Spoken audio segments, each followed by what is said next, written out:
Coming to you from the Buckeye TV studio at the Drake Performance and Event Center, Ohio State's hottest student talk show, Campus View, with your host, Madeline Hawthorne.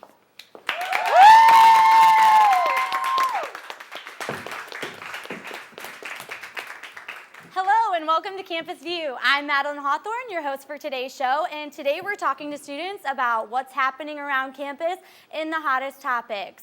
We'll be talking to our students about their plans for Halloween and controversial Mirror Lake jump, and also we're going to be gauging students' reactions on Ebola. And the virus, who we have talking about the virus today is Bella, Ariana, and they're excited to share their views. Ladies, welcome. Thank you. Thank you. Thanks for being here. So we're excited to talk about this topic. As you know, it's in the news and it's kind of controversial. The media's hyped it up a lot, and so we're interested to see what Ohio State students think. So first I want to know, they said that there was a lady in Cleveland and around the Akron area in Ohio that had the virus. So are you guys fearful of it coming to Ohio? What do you think about that? Well, being from Cleveland myself, definitely a little bit scary, but I've actually been reading up a lot on it, and I think that everyone kind of needs to calm down a little bit, even though it is very serious. But I think that just living in the United States and having the resources that we do, that we would be able to, quarantine and contain it if it does happen to have a mass outbreak, especially starting in Cleveland, which is my hometown, like I said. So I think it's definitely scary, but I think we would be able to control it. Yeah, and I'm also from Cleveland area, so my mom was at the airport when the woman was leaving Cleveland. And well, she missed it by a half an hour, so that was lucky. But I mean, I think I'm fearful of it just because it is such a serious virus and illness. But I think with the resources we have in not only Ohio but the whole country, it can be controlled. And I know there's an 80% survival rate in the United States, so that kind of boosts confidence.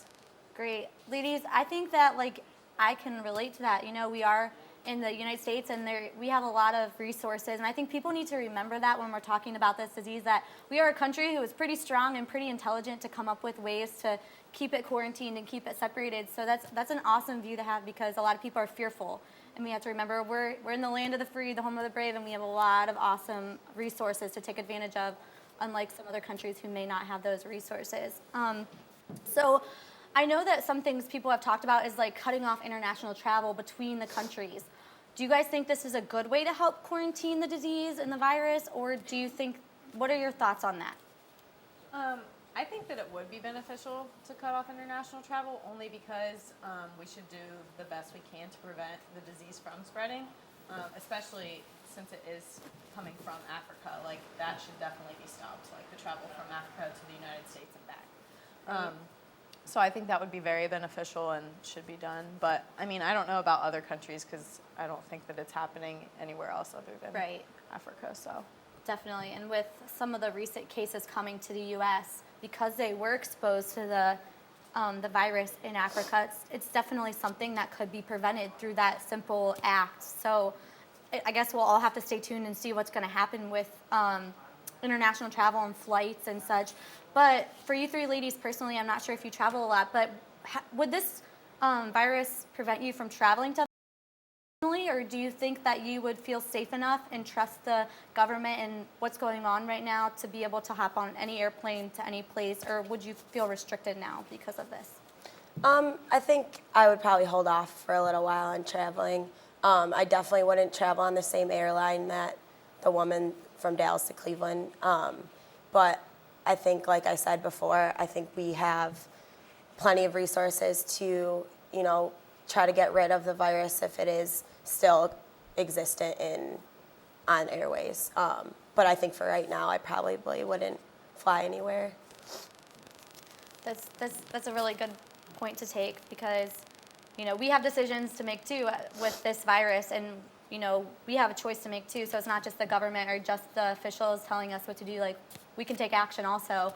So I know in the past there was the large H1N1 bird flu virus that was very scary, and I know personally it kind of reminds me of this epidemic, and it had a lot of media hype around the world. Do you think that this virus may fizzle out, or do you think it's more serious than the H1N1 virus that we had a couple years ago?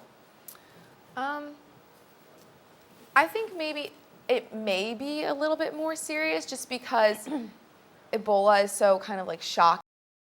And there's so much kind of hype about it just because people have so many negative stereotypes about the disease and what it brings about and its symptoms, and people are very terrified by it.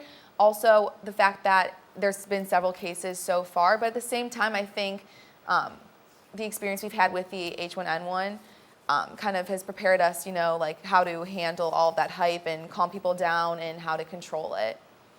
Yeah, I think people have a really wrong view that Ebola, like once you get Ebola, it's an automatic death sentence. Yeah, for sure. Like I said, we read up about this the past few days, and Forbes magazine actually put out an article this morning. Like Ariana said, there's an 80% survival rate in the United States if you get Ebola. Just because the one man in Dallas passed away from it, unfortunately, doesn't mean that, it's a reflection for everybody else who might get it. So I think it's definitely not as serious. It's probably, in comparison to H1N1, it's a little bit more serious, but Of course. I think it's able to be cured if you do get it. Yeah, I totally agree. And I think the media certainly has hyped this up, and I don't think that's their intentions, but it has been covered, almost everything you turn to, it's talking about Ebola. So I think those are very good points that, the facts state that we can prevent this from, taking over the country and becoming a huge issue because we do have the resources and medical care that we need. And so I just thank you ladies for coming today, and I thank you for sharing your points because it's an important matter right now, and it's good for students to be aware. So I just want to thank you for coming on today. Thank you. Thank you for having us. Guests. Thank you.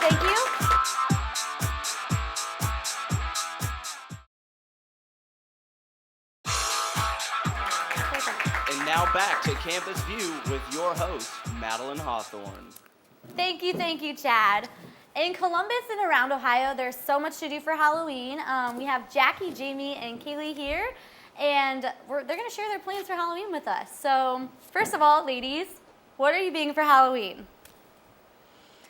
I'm not sure yet. I was gonna be Piñata last year, and I made the dress and everything, but it ended up raining, so I ended up being a cat, which everyone was. But I'll probably use that Piñata outfit for this year. A piñata. Yeah. Okay, so can you share a little bit how that works? Because I can't picture in my head. I'm thinking like a donkey or like how do you become a piñata for Halloween? I have like a tight dress, and I got like streamers, and I glued them on there, and they're like, I think they're like pink, blue, and yellow. So all right, yeah, that's really creative. Yeah, that gets extra creative points. A piñata, I love it.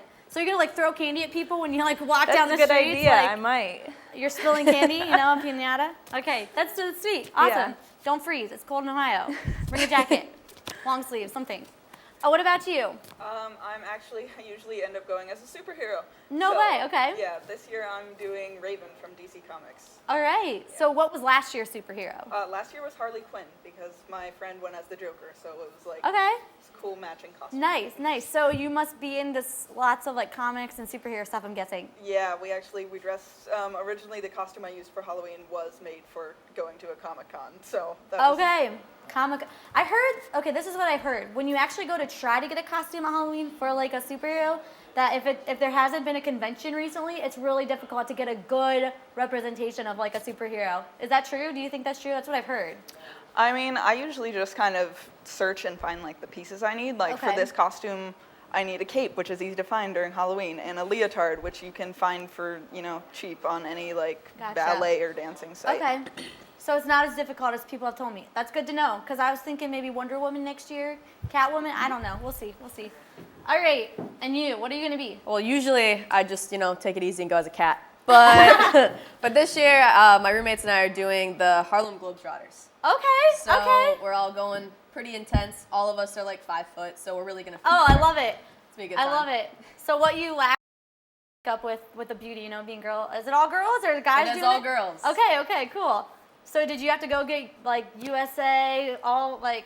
Yeah, we bought the jerseys online, and then I mean, we had to kind of like girlify it a little bit. So like, it's basically just kind of a. Like, we're just wearing like a dress jersey, but we have like afros we're wearing and some nice sweatbands. It'll look good. That's awesome. I love that. I've never heard of Harlem Globetrotters for Halloween. That's really creative. Should be fun. Okay, so I know a lot of students at Ohio State tend to go to OU, Ohio University, for their Halloween weekend. You know, it's a big deal. Are any of you going to OU this year for Halloween weekend? Any of you? No? What are your trick-or-treating? You're trick-or-treating? Well, chitter-treat. You gotta go to chitter-treat. Audience, take notes. Chitter-treat's where it's at. Yeah, Chittenden. Basically, like everyone, the entire like street has everyone has a party, and that's that's better than OU in my opinion. But it's just more fun. Just go have fun and Chittenden, any house, all available. Okay, cool. So is this like a party, or is it like you knock on the door and you get candy? Like, no, it's like a big party. Okay, cool. I need to go. Yeah, go. Hit me up after. We'll make some plans. I'll text you. I'm gonna be not a Harlem Globetrotter, but I have some good. I'm actually gonna be a burlesque girl this Halloween, guys. Pretty cool. I was watching the show and I decided I'm gonna be like Christina Aguilera, you know. So no one's going to you, trick or treat. Are any of you guys doing anything fun for your weekend for Halloween? What's going on around Columbus? Like, is there anything special that people should definitely make sure they do this year? I mean, there's highball that most people go to, which is good because you can get like a lot of the art students can like volunteer at highball to like learn how to do the face paint. Okay. And that's just a fun so process. So highball, what is highball? I've never heard of it. Is it like an arts event? It's kind of, it's arty. We're kind of an artsy school, or at least the people I hang out with are the artsy. Okay. You just kind of go in costume. I didn't go last year because we were dealing with those very cold temperatures and I did not want to do it. But I mean, it's just a fun thing to go to. They have like music and performances like by people in costume. So highball. Yeah. And it's Halloween weekend. Yes. I believe it's also this weekend. Cool. So we got Chittenden trick or treat party bonanza, highball, and what do you think is a must do this Halloween? I was thinking about going to Kings Island for the Haunt Fest, so I might do that. If not, I'll probably do that chitter treat. So yeah. Awesome. So you can go to trick-or-treating. You can go to the Chittenden party, highball, wherever you go. You're going to see these ladies there, so they're pretty awesome. Check it out. Thank you, ladies, for being with us. And I got to check out that Harlem Globetrotter costume and the piñata superhero. I like it, I like it, I like it. Stay tuned for the controversial talk about Mirror Lake next. All right, ladies and gentlemen, now back to Campus View with Madeline Hawthorne. Welcome back, everyone. And the traditional Mirror Lake jump has been a heated topic on campus recently. And today we have Dylan, Ryan, and Sarah with us to share their viewpoints on the Mirror Lake jump. So you all know that last year, Mirror Lake was actually fenced off and they issued wristbands to be able to get into Mirror Lake and do the jump. So this has actually been a heated issue because of the sanctions and these new rules when originally it was just a tradition. You just show up, and you jump in, and it's during Michigan Week, and it's a big exciting thing that everyone wants to be a part of because it's a tradition at OSU. If you don't do that, not a Buckeye, right? No, we all know some people don't do it, but it's really exciting and it's a really fun thing. So how many of you have actually participated in the Mirror Lake jump? Yeah, I have. All of you? You all have? Yep. Okay, Dylan, share with us your experience last year with the changes. It was a lot of fun, honestly. I mean, it was crowded. First time doing the jump. I didn't really know what to expect besides freezing cold water, but it was definitely a little eye-opening. I don't know. Eye-opening? It was cold. It was cold. Do you think that it's a must-do on campus? Oh yeah, definitely. You have to at least once in your 4 years. Oh yeah, I totally agree. I think it kind of will create memories that you can never experience again as a student.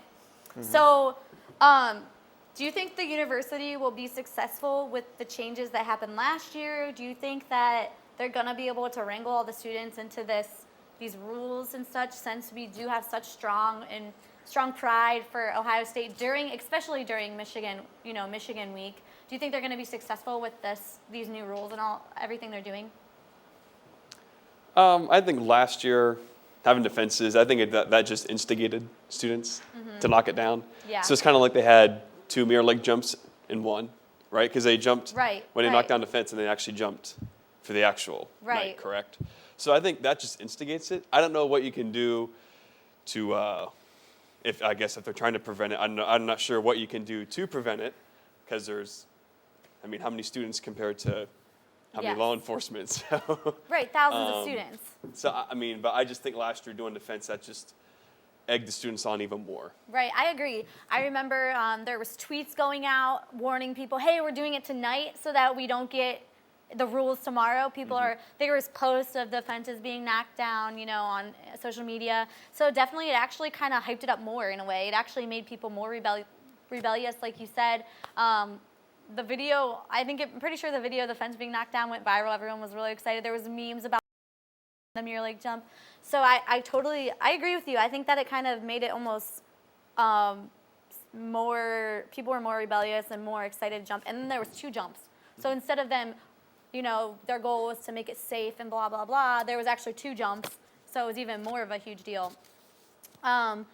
So this year, what do you think do you have any suspicions or expectations about what the university will do with the sanctions from last year? Do you think they'll try to do it again, or do you have any ideas? I don't know.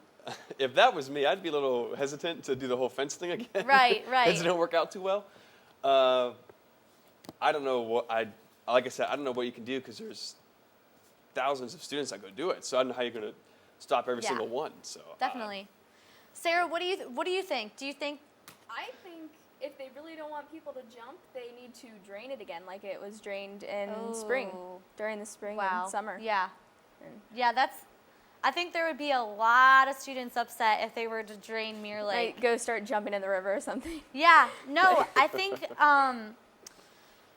I guess my viewpoint is really that this is a tradition, and of course there's people can get hurt. It is there is that, but most people are doing it at their own risk. Obviously, they're excited. It's a tradition.